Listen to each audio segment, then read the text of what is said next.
Welcome back to Beyond the Desk, Chad and Amy. And today we're going to be taking a glimpse into the Colombian Workweek.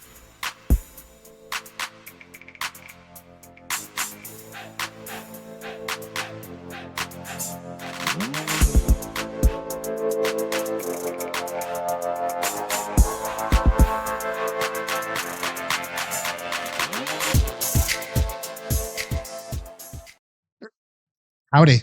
Hello, how are you? I was just watching our intro and you had bangs when we first did that intro.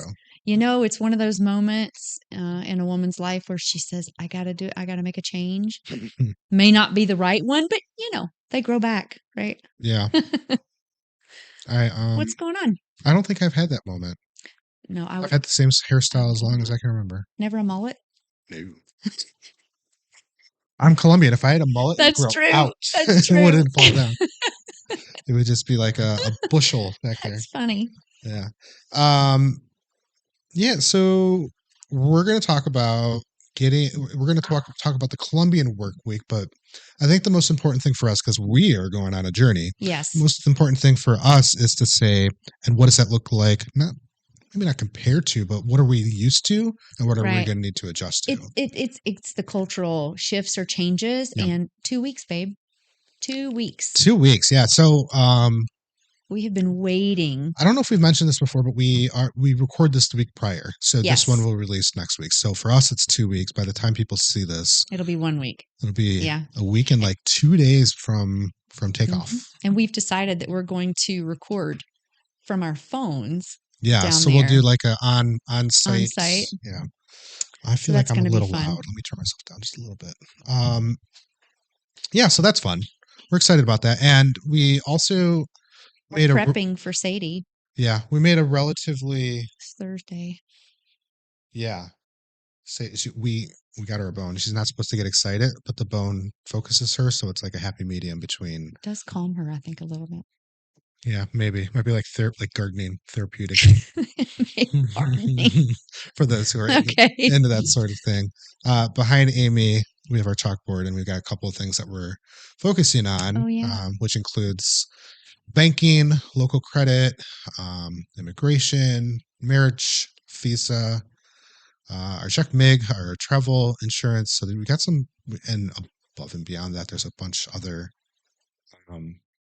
action items. Right. But Sadie's up there. She's doing well. She goes in for her final 2 shots back to back next week.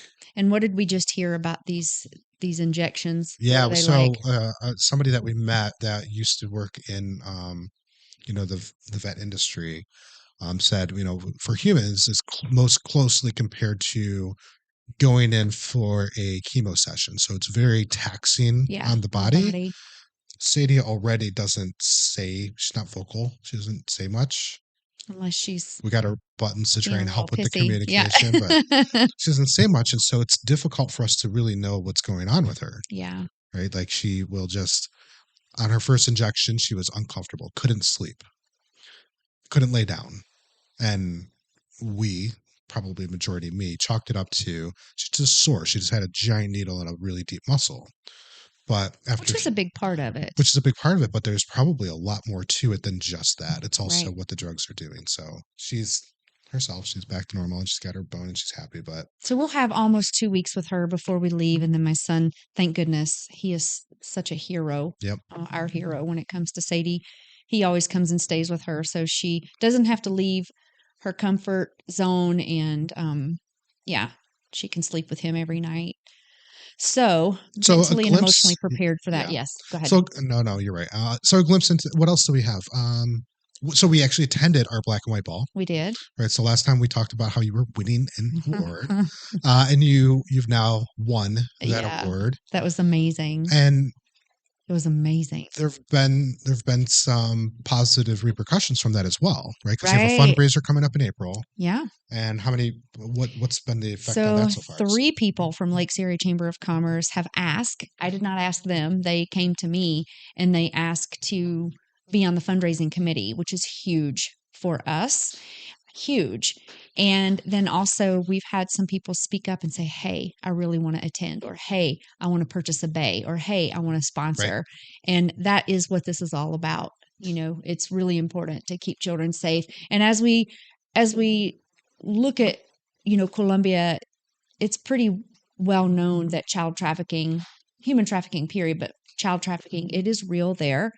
And America is the number one consumer of trafficking victims. So who knows what will happen when I get down there, but I can promise you that I will be volunteering Involved one way or another. involved one way or another, to work with kids. And up here, Because ACB will continue. absolutely. And for those who haven't tuned in before, A Courageous Voice is the nonprofit Amy runs, and it is on the prevention education side. So around child safety. the concept is if you teach a kid while they're in their learning stages, that's going to help shape who they become. Right. And if you teach them of what right looks like when it comes to child sex abuse, understanding the red flags, knowing what to do in the event of, both off and online. So right, so in person, but also on the internet. Predators online, They're going to be stronger. They're going to understand what to do, right. And with the right volume of kids that are educated, theoretically, and they don't theoretically it can be eradicated. Exactly. And they don't have the stigma. Kids don't have the stigma that we older people have around this. So it's really cool to watch them. It's just a conversation. We have it. It's no different than a fire drill or anything else that you would prepare yourself for just in case. Right. And I don't know why in the world. How much time do we spend doing tornado drills? Oh my God. Yeah. Unnecessarily. Well, do you remember those in school? I remember those. And stop, drop, and roll. Not once in my life have I had to stop, drop, and roll. Yeah, true. But now, how many times have I potentially needed the education of what to do for? Yeah. But do you know what they have drills for now? School shootings. Right. Is that not awful? And I think about these kids that end up becoming a school shooter. They weren't born that way. So something has had to have happened to them, or had to have happened many times over, in order for them to be in that type of a mental state. So we get to do a wonderful job, and it's so rewarding to be able to teach these kids how to stay safe. So anyway, enough about that. All right. So we are going to jump into this thing. Yeah. Yeah. All right. So, you want to kick us off? I mean, really the first thing we're talking about is like kind of the culture of the feel, but how it's kind of laid back. Very laid back. Right? Yeah, we're going to talk about that a little bit, and maybe just how it's a little different. Not that one is better or worse than the other, maybe. Well, maybe a little bit, but just a slower pace. They're not on the hamster wheel like we are here in the States. Right. So I think it's going to be, for us, I think the shock of it is going to be on our consumption side. Yeah. More than anything else, but other people who may go there and have Colombian clients, or maybe working in Colombia, they would have both sides. Yeah. Right. If you're planning to move there and live there full time, like, just know. But also working there. And working there. And not having we're going to have US based clients. So we will still be on the agenda and structural and expectations of the US market. And then our leisure time will be that of the Colombian culture. But if somebody were moving there and they were going to be working, construction in Colombia, building high rises because that's their specialty, or a plumber or whatever, that would be a separate set of cultural shifts for them. Yeah, it is. And also knowing, like, right now, this will change in 2026, but right now it's a 48-hour work week. That is the typical Colombian work week. Right. So they're not less hardworking. They're very hardworking. Right. It's not that it's just, they value family time. They value most important thing in the world to them. So, because of that takes a priority over, instead of getting 7 things done, they get 6, or they get 5, or right. Or, you know what? I'm going to take a little bit longer for lunch, but that means I'm going to be a little late for my appointment. It is what it is. Yeah. Their lunch hours are not an hour like they are here. And here in the States, a lot of people only have a 30-minute.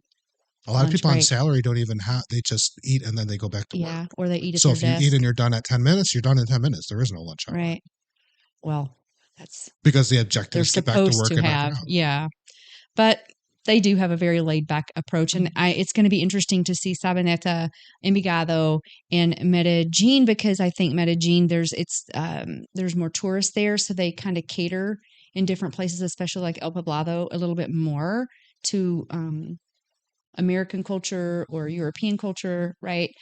We run a little differently than in a more traditional place like Sabaneta or Envigado. So I'm interested to see, like, I know they have siestas in Spain. Yes. So I don't know. Everybody partakes. Right. And I don't know what that's going to look like. I don't think anybody takes it as seriously as Spain does. Yeah. The whole city shuts down in Spain. Wow. From what time to what time? It's almost like a 3-hour period. Holy cow. So it's from my experience, and this was many, many years ago, over a decade ago, right around 4 o'clock, the Mm, world shut down, and you weren't really planning on seeing any more activity until like after 6 o'clock. wow. Yeah. And so it was like you couldn't go shopping. You weren't going to go out to eat at that point. You went out to eat later Yeah. You didn't get because to get that's the when early bird special at 4 o'clock. no, because You've taken advantage of that I was before. not the person in bed at 9. I was still wanted to be, and Spain's like that. Yeah. After that, you go out and you go to the clubs and you Yeah. Do your drink thing. or dance or whatever. Right. Very different. Let's jump back really quickly to the impact on business that this is What going does to that take. look like? Yeah. Right. So for us, for our business, it should serve very little impact. Sure. Things like getting internet repaired if that needs it, that would be something that may have an impact. And I'm very much a which you can control person. So having a fallback might be something we may need to look into, which would be like a hotspot that we buy from a local Yeah. number We just, in the event we have to, or know a cafe that's close enough local that we could go, cafe. whatever it Right. is, right? Which we've been studying the map of Sabaneta to see where those coffee shops Right. are and stuff like that. Going to the bank, I imagine they're probably pretty well structured.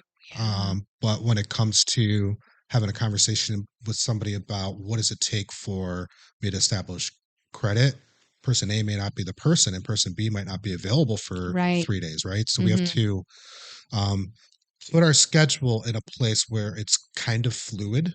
Because if something runs over or something To be gets very delayed, flexible. Right. um, we can't we can't have the expectation we're going to be done at 2 so that we get here by 3. We have to have that flexibility. So we're probably only going to book 1 or 2 things per day to check off our list. Yeah. And the bank is definitely one of them. Yeah. It is a much slower pace there, which even if it does affect us in a way where we're like, I can't, whatever, we have to realize we chose this and we have to integrate into, right? That's going to slow us down, which is what we want. This is what we're looking for. So I think it's going to take us quite a while. Not this trip, obviously, but when we move down there. And I think we were saying we were going to do 3 months, maybe 4 to start with. Yeah, probably.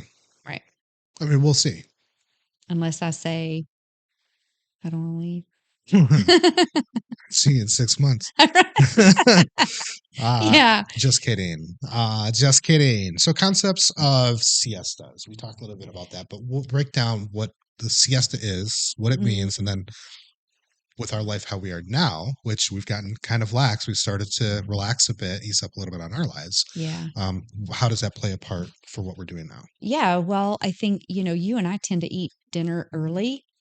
We have our moments We do have our moments, because we can also work till 6:30 and be like, okay, our bodies are screaming at us. We have to but stop. we have to eat. Yeah. But typically we do eat a little early. Reason being is I'm the 9 o'clock bedtime. That's when I go Yeah, to and you bed, don't 9:30. eating late. Yeah. Well, it's not healthy to have food on your belly like that, when you go to bed. So, you humor me and we eat early a lot of times. So I appreciate that. Yeah, I'm ready for my next meal by the time it's time Your for me to go to snacks, bed. yeah. But in Medellin, I don't think it's typically practiced. Siestas are like in the business sections or urban, like even in Bogota. So maybe in your smaller pueblos, it might be practiced, and it's just a midday break, but it's long, and everybody just chills, and families come together and they eat. So lunch breaks, it's a very important part of the day for all Colombians, but the long siesta may not be practiced as much in Medellin Right. in particular. I'm cool with that. Going the extreme of Spain, I think that takes practice, but the extended lunch break, I'm all for. Yeah. Yeah. So I wanted to tell you that I found some statistics on Love it. Love data. Statista. In 2021, 15.93% of the employees in Colombia were active in the agricultural sector, 20.15% in the industry. Well, that doesn't make a whole lot of sense, does it? I'm not really sure where something is missing there, but 63.92% are in the service sector. So more than half of Colombians are in the service sector. So what your status saying is industry, as in you've got agricultural at 16, 20% are in industry. So that's going to be like your, yeah. And business then, or and then whatever. you've got 64% in service sector. Service sector meaning housekeeping, your hospitality, your job. any carpenters, a lot of they make a lot of their own right. Furniture and things So there. it's what we would call blue collar here. Blue collar. Right. So that's more than half. Where 20% is your industry, your white collar. Yes. 16% is going to be in agriculture. Mm-hmm. And the average day for a Colombian is between 6 and 7 a.m. It says 9 p.m. That can either be 8 or 10 hours. We talked about that in the last podcast when we talked about their wages and how. Right. Yeah. So they only are allowed 2 hours overtime per day. So whatever that looks like, whatever time they get to work, which is fairly early until when they end. So the meals that they have, because it's such a long day, so that meal time that they have, it's really, really important. So, and they often bring their own lunch. Right. And with almost 64% of workers being in the service industry, it makes a lot of sense that hours would extend as late as 9 o'clock and start as early as 6, because at that point you're catering to everybody. It's not where, your call center or your bank, if it was 60% in banking, those hours would probably be a little bit different. I think they are. Right. I think in the banking piece. Which is fine. I'm not going to be starting work at 6 a.m. So no, me neither. But you know what? We might need something at 6 a.m. and know that there's folks that are out there getting it done at that time. Yeah. That's good. I don't know that it's too terribly different from here. It doesn't seem too terribly different. I guess depending on the whatever distribution of blue collar to white collar, we'd have to look it up. It seems pretty fair. 60% being your blue collar workers, 20% being your white collar. Yeah. Here in Michigan, it's going to be different because we're a hub for a lot of, company headquarters. Yeah. So we're going to have a lot of white collar. So it's going to be skewed a little bit here. But in general, I think Michigan probably very similar. It is very similar. And we also have to know that the sun rises and sets at the same time every day in Medellin because where it's located. Yeah. Close to the equator. So here, I think December the 21st is our longest day here. And it gets dark at like 4:30. And then we're past that. Thank goodness. And then in the summer, and I didn't have this in North Carolina, but in the summer there's a part of the summer here in Michigan where it stays light until almost like 10 o'clock at night. It's crazy. It's cool. I like it. Let's talk about breakfast. What do you want to know about breakfast? And growing up, I always called it breakfast. Breakfast. And I'd been called out on it that there's a K in there. So now I enunciate it a bit better. Breakfast. How old were you when you finally realized that it was breakfast? Breakfast. Please, I'm not. You're breaking the fast. I'm not saying how long. Okay. I'm not saying that. It was not that long ago. I was in my 20s. So they're corn cakes or arepas. Yes. That's very typical that they would have in the morning. Also invented in that region. Mm-hmm. Coffee. most definitely their coffee that they're going to have. The bandeja paisa, that is a huge Colombian meal there in Medellin. You've got a fried egg, you have rice, you have beans, you have Mm, avocado. We're going to try this. so good. You have We chorizo. should make arepas. Arepas? You want to try to make Three or arepas? four ingredients. It's very simple. You can Well, add more stuff and to I it, can but have corn, so that's a really yeah, let's try that's that. a that would be It's officially lovely. A documented. different All right, give it a go. Add it to the Siri. Great. Yeah, Add, Siri. add We it to do the we grocery use list. Siri a lot. And then it's served with some cheese as well. So it's just ginormous. And typically like $5 or something like that. Yeah, It usually comes with a juice and a coffee. And so that is also something that sometimes can be enjoyed for lunch too there. I love that. Yeah, yeah. So Okay, so you went over breakfast, you went over lunch. What about evenings? well, evenings are a bit different. Dinner time? Yep. At dinner time usually is like after 6, Okay. 7 o'clock, whatever. And this is when people they go home to spend time with their families. Like we said earlier, family is the most important piece to life. I think maybe coffee may come next. No, I don't know, but family is definitely the most important. And we talked about their holidays and the fiestas and things that Right. happen. The families get together, things kind of shut down around the city, and they're just together. And you often find like grandparents and things still living in the home. So we are not, grew up with a big family, but you didn't. So you're definitely not used to that. Not at all. I've been away from it for so long, it might be a little bit different for me as well, but I grew up with a single mother who was going to school for her master's to better the family, yeah. right? And so actually she worked during the day, went to school at night, so we actually didn't see much of. So my sister and I were kind of on our own a Mm. lot. You had a So we nanny or we did have a babysitter. live-in Yeah. housekeeper who, in lieu of getting room and board, Yeah. took care of us, right? They do have night nurses in Colombia. It makes sense. Yeah. I think that's totally fair. I think I I don't mean, know. I would never ever think of somebody else taking care of my newborn but me. you know what else I learned? Totally off topic. Well, go for it. Surprise, surprise. Hmm. That when you're breastfeeding, that there's a difference evening and daytime. That your evening has what's the chemical? Melatonin. Melatonin in it. So Interesting. mothers who are pumping should label when, Oh, wow. because you can give Look at them you staying up to PM date. breast milk in the evening and it will help them fall to sleep where That you. totally makes sense. It makes a lot of sense, but it's Because very interesting. we make our own melatonin, but then it's released. Yep. So that absolutely would be released through the mother's milk. Um, Very cool. not that was dinner related, but it was something that I had learned not that long ago. It does absolutely make sense, but their lunch and dinner portion or types of food or portions are very different.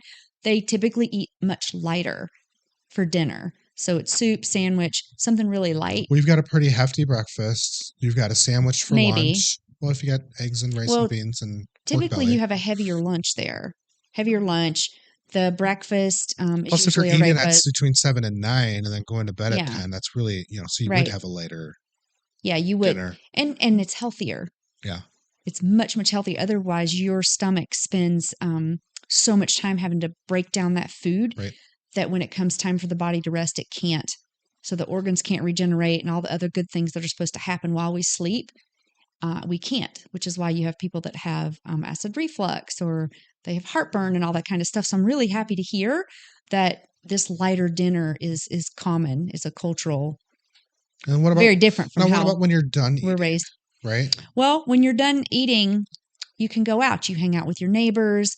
If you're younger, obviously, and you want to go dancing or, go to your clubs or whatever. But Musica. it's really a time for bonding and relaxation, which, in Indian culture, you see they'll take walks after dinner.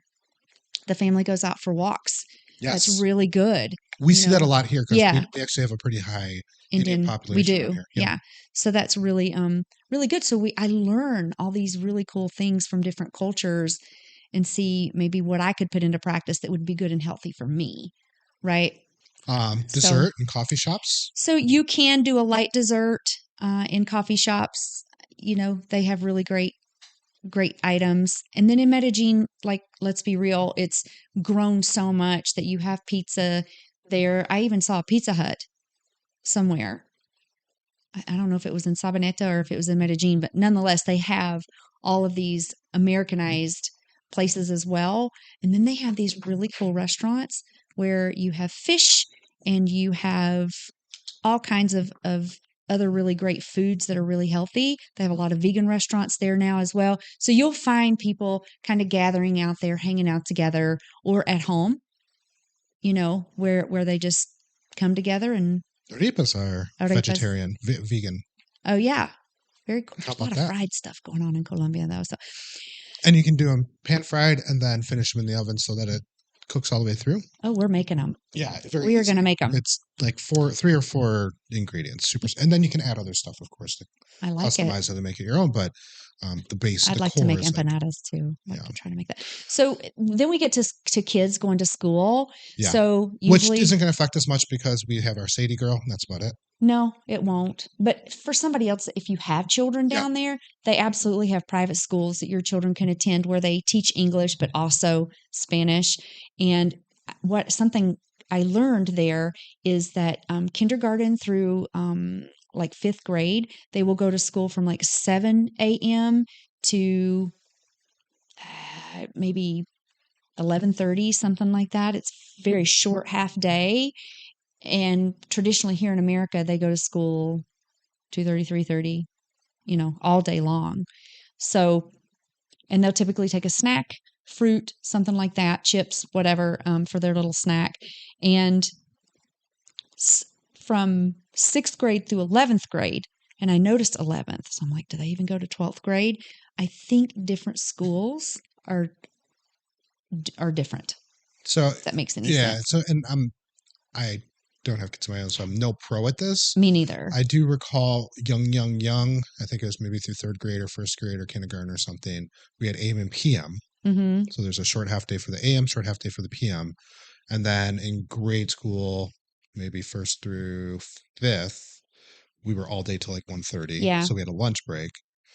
And then middle school was like an all day thing till like 2. And then high school was even later. Here? Yeah. That must be in And what they did in is, Rochester. but here's what they did is they cycled it because the same bus system catered to all three. Yeah. So the younger kids would start at super early, basically when the parents were still home and could before they went to work. And then the kids that could stay home for an extra hour or two, they would start later, and then the same buses would do the cycle. Makes so sense. it was, instead of having 3 different sets of bus systems to cater to each section, it's the same one, they were just offset. Yeah. So they would leave kindergarten or the young kids, and then they would handle the middle school kids, and then they would handle the high school kids. I don't know what kind of a bus system they have there, even if they do have one. I think a lot of the kids either walk to school, Could be public, or the private schools, the international schools they have there for expats. They're supposed to be really, really great. So mid morning occurs around 10:30. The kids, they'll bring arepas, they'll bring fruit, snack, any of that kind of stuff. But I miss snack time. Yeah. Snack time and snack time all the time. Snack time and nap time. Those were so fun. Mid-morning break, yeah. Mid-morning break, and then what do the kids do when they get home? Well, they might have chores or homework or anything like that, but just know that it's going to be family centered. I was going to say more family time, right? It's more family time. Sometimes the grandparents are still at home. Oh, not still at home, but very often they are there. So, yeah, so that's kind of what I was able to dig up. I'm curious to find out if when I use Google when we're in Colombia, if it will change on what I'm able to find and look up. Give me an example of what you're describing. Will I be able to find more things around Colombia, Medellin, Sabaneta, Envigado being there. If I type in a question to Google, If you do it in Spanish. if I do it in Spanish, oh, that's a possibility though. Because I I mean, can do it in why would Spanish. they True. keyword enrich their Yeah. local search for English? Yeah. And mm, I don't know that. I mean, a lot of places don't even have websites there. Like that's not like it is here in the States. But I'm curious to know and if I will be able to find out more information that way than I am right now. So, and I have my Google Translate on, so Right. most of the time translates the pages for me. So, yeah. So that's what I was able to find out. We saw that we were watching a football game last night. We saw a commercial for Apple. They have their, I The call them goggles, but it was goggles. a Vision or something like that. Yeah. I wonder what their capabilities are going to be with those as far as real time translation, real time. Because right now with Google Maps, I can be right here and I can search for something, but then I can tap this button and it gives me an augmented reality. So if I hold my phone up, I'll still see you, but I'll see businesses that are located in various 3D places around. So if I was panning this way, I would see Bellacino's. If I pan this way, I'd see the restaurant that we went to last night in real time, but still with my camera's viewpoint. I have a feeling you're going to buy one of these. No, I don't want it. Really? I don't want it because I am not about to wear goggles around in life. If they made them in like some cool Yeah. sunglasses, that might be a different story. But That's like what we've been watching on TV and the movies come to life. yeah, Holy cow. but I'm curious what they'll integrate because once essentially what you've done is you've changed the perspective of what you're looking at. We're currently used to looking at a screen. Yeah. And now you don't have to have a screen because your reality becomes Right there. immersive, Mhm. right? So it's limitless what could potentially be at your Oh, for fingertips. sure. And it could be something where it's as it's listening to somebody speaking to you in Spanish, it's visually showing you Showing you. the translation. You do know you can buy the earbuds now, and they put one in their ear. You Yeah. put one in your Not ear. super sanitary, Not super sanitary. You would want to but if, clean that after every but use, but if they enable that with AirPods to where you could yeah. like bump and then their AirPods now Mm, become synced together during this conversation, that right. would solve the problem for sanitary. Because the last thing I want to do is stick an ear thing in my ear that I have no clue what the history is of it. Well, we would own it. Like they would be ours. But Yeah, then but again, them, well, they last thing they want to do is stick something in their ear for that they don't know the sure. history of. But I also But if I think, already have AirPods and you have AirPods, and we say yes, we're going to have a conversation, bump, but doesn't that take away from learning the language? maybe. But Yeah. doesn't it make life easier? It does. It can make life easier, So but it there's can the also make it, cost benefit, yeah. costing time, resources, effort to learn something, or technology just fixes it for us. Yeah, I really would. I'm working hard to learn this language and I love it. I think there's a benefit to learning the language. I think there's also a fairness in streamlining and leveraging technology for the Like betterment of Chat life. GPT. Yeah, All of it. absolutely. Yeah. Absolutely. So, all right. What do we got coming up for So next yeah, week? Next week we'll still be here. we will still be here, but we're going to go over like the 10 questions that we are asked the most about our trip. Not just the one coming up, but our decision to live there part-time. So we're going to talk about that, and these are questions I'm telling you we get them over and over and over and over and over. So, until next time, keep expanding your horizons and living beyond the desk. Have an extraordinary day.